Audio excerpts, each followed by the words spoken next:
नमस्ते दोस्तों, आपका स्वागत है एजे इलेक्ट्रिकल ज्ञान यूट्यूब चैनल पर। आज के इस वीडियो में हम बात करने वाले हैं coal based thermal power plant में फ्लू गैस फ्लो साइकिल के बारे में। पिछली कुछ वीडियो में हमने बात की है coal based thermal power plant में नंबर ऑफ साइकिल के बारे में, जैसे condensate cycle, feed water cycle, steam cycle और कूलिंग वाटर साइकिल। इस वीडियो में हम बात करने वाले हैं coal based thermal power plant में फ्लू गैस साइकिल के बारे में। तो इस वीडियो में हम बात करने वाले हैं फ्लू गैस साइकिल क्या होता है, फ्लू गैस साइकिल में फ्लू गैस कौन से कंपोनेंट में फ्लो होता है, फ्लू गैस कैसे प्रोड्यूस होता है और कौन से स्टेज में फ्लू गैस का टेम्परेचर कितना होता है। तो चलिए सबसे पहले देखते हैं coal based thermal power plant में फ्लू गैस साइकिल किसे कहते हैं। Coal based thermal power plant में फ्लू गैस के बॉयलर फर्नेस से लेके चिमनी तक के फ्लो को फ्लू गैस साइकिल कहते हैं। चलिए देखते हैं बॉयलर में फ्लू गैस कहाँ पर और कैसे प्रोड्यूस होता है। बॉयलर की फर्नेस में बर्नर से स्टार्टिंग में लाइट डीजल ऑयल और हॉट एयर के मिक्सचर से एलडीओ फायर होता है। टेम्परेचर इंक्रीज होने पर फर्नेस ऑयल से फायरिंग स्टार्ट होता है, क्योंकि एलडीओ का फ्लैश पॉइंट कोल और फर्नेस ऑयल से कम होता है।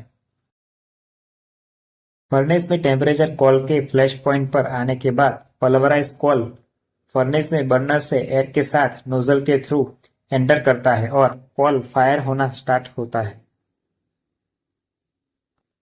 कोल की फायरिंग स्टार्ट होने पर एलडीओ और फर्नेस ऑयल को कट ऑफ कर दिया जाता है। फर्नेस में बर्नर को 4 डायरेक्शन में ऐसे लगाया जाता है जिससे कोल का टेंजेंशियली फायरिंग हो सके। कोल का कंबशन होने के बाद फर्नेस में फ्लू गैस प्रोड्यूस होता है। फर्नेस में फ्लू गैस का टेम्परेचर 1300 से 1400 डिग्री सेल्सियस होता है। कोल कंबशन से प्रोड्यूस हुए फ्लू गैस के वॉल्यूम के 12 से 14% CO2, 3 से 5% O2, 8 से 10% वाटर वेपर और 72 to 77% नाइट्रोजन होता है। फर्नेस में प्रोड्यूस हुआ फ्लू गैस बॉयलर में ऊपर की तरफ फ्लो होता है। फर्नेस की चारों ओर वाटर वॉल होती है, जिससे फीड वाटर हीट गेन करता है और वेपर में कन्वर्ट होता है, यानी स्टीम में कन्वर्ट होता है। फ्लू गैस ऊपर की तरफ फ्लो होता है, जहां पर प्लेटन सुपरहीटर की ट्यूब में स्टीम होती है, जिसका फ्लू गैस की हीट से टेम्परेचर इंक्रीज होता है।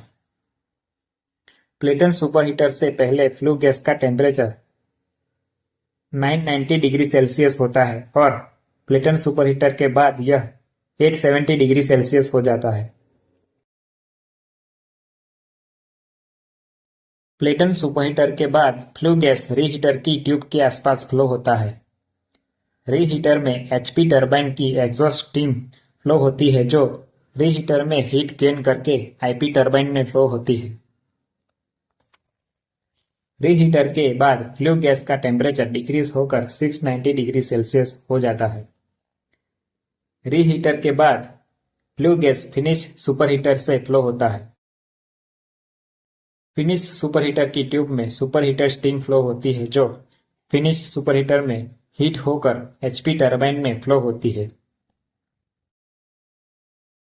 फिनिश सुपरहीटर के बाद फ्लू गैस का टेम्परेचर डिक्रीज होकर 665 डिग्री सेल्सियस हो जाता है। फिनिश सुपरहीटर के बाद फ्लू गैस अब लो टेम्परेचर सुपरहीटर से फ्लो होता है। लो टेम्परेचर सुपरहीटर में बॉयलर ड्रम से आई हुई वेट स्टीम फ्लो होती है, जो हीट गेन करके ड्राई स्टीम बनती है। लो टेम्परेचर सुपरहीटर के बाद फ्लू गैस इकोनोमाइजर से फ्लो होता है। इकोनोमाइजर में इकोनोमाइजर ट्यूब में फीड कंट्रोल स्टेशन से आने वाला फीड वाटर फ्लो होता है। इकोनोमाइजर फीड वाटर को बॉयलर ड्रम में जाने से पहले फ्लू गैस की हीट से प्रीहीट करता है, जिससे फीड वाटर को हीट करने के लिए कोल कंजप्शन रिड्यूस हो सके और बॉयलर की एफिशिएंसी इंक्रीज हो सके। इकोनोमाइजर के बाद अब फ्लू गैस का टेम्परेचर 340 डिग्री सेल्सियस हो जाता है। इकोनोमाइजर से निकलकर अब फ्लू गैस एयर प्रीहीटर से फ्लो होता है। एयर प्रीहीटर बॉयलर के हॉट फ्लू गैस से बॉयलर में यूज होने वाली एयर को फ्री हीट करता है, जिस वजह से बॉयलर में जाने वाली एयर हॉट होती है, जो जो बॉयलर में फास्ट कंबशन होने में हेल्प करती है और कॉल में से मॉइस्चर को दूर करती है। एयर प्रीहीटर में दो टाइप के एयर पास होती है, प्राइमरी एयर और सेकेंडरी एयर।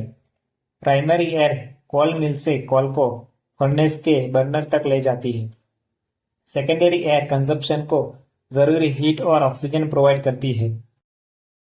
प्राइमरी एयर और सेकेंडरी एयर के बारे में ज्यादा जानने के लिए आप मेरा यह वीडियो देख सकते हैं। एयर प्रीहीटर के बाद अब फ्लू गैस का टेम्परेचर 150 डिग्री सेल्सियस हो जाता है।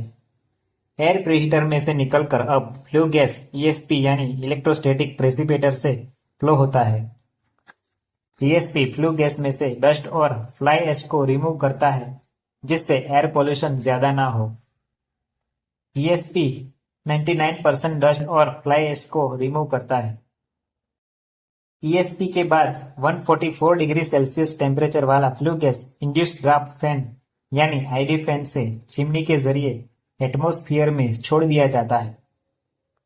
तो यह था coal based thermal power plant का फ्लू गैस साइकिल।